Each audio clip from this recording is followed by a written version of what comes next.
Hi, my name is Colin, and have I got a story to tell you? I remember it like it was yesterday, just yesterday.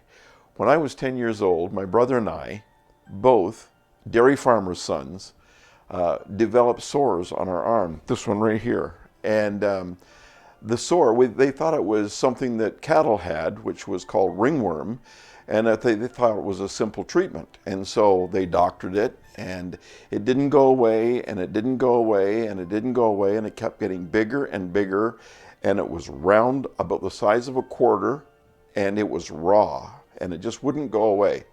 The doctors were baffled. They didn't know what it was. They couldn't find out what the name of it was. And so one night we went to special meetings at church.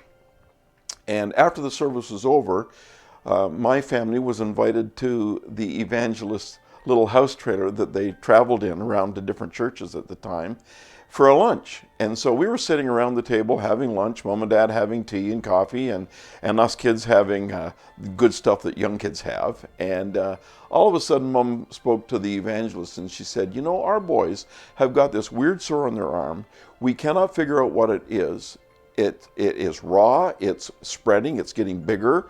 We can't get it to dry up. And so maybe we should pray about it. And so the evangelist took a look at my brother's arm and my arm. My brother was 3 years younger than me, so he hardly remembers this story, but I remember it like it was yesterday. And he just simply prayed a little prayer, and I didn't close my eyes. I looked at my arm, and I watched that sore on my arm. I watched it dry up. I watched it form a scab, and I watched the scab fall off on the floor of that trailer. And the same thing happened to my brother.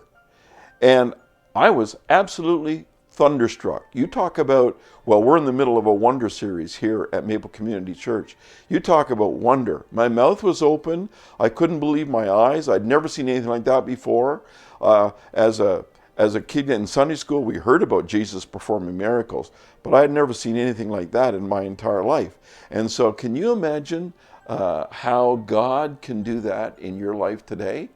And God is still doing miracles this very day. And it doesn't matter how simple it is or how big it is, God can do wonders in your life. He can perform miracles for you today, just as well as he did for me. And every time I look at my arm, I remember what God did. And if God could do it then, God can do it now. And he's still doing it today.